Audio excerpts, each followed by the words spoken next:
Kemplang atau kerupuk menjadi salah satu camilan yang diburu warga jelang Hari Raya. Hal ini membuat para pedagang kemplang meraup rezeki di momen Ramadan.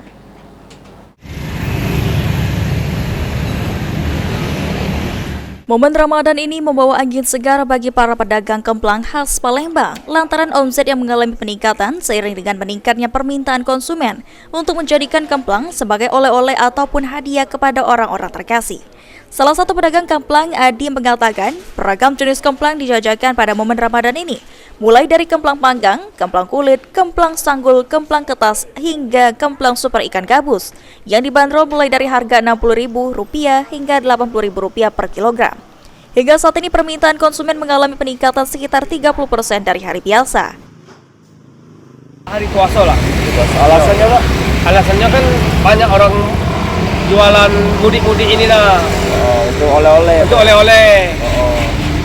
Biasanya, Pak, puncaknya pembeli itu di bulan puasa itu berapa? Hari berapa? Kalau puncaknya 2 minggu sebelum Lebaran. 2 minggu sebelum Lebaran? Ya. Oh, iya, Pak. Yang paling favoritnya, Pak, kerupuk atau kemplang apa, Pak? Adi memprediksi puncak kenaikan permintaan akan terjadi pada 2 pekan sebelum Hari Raya Idul Fitri. Taslim Rahman, PAL TV.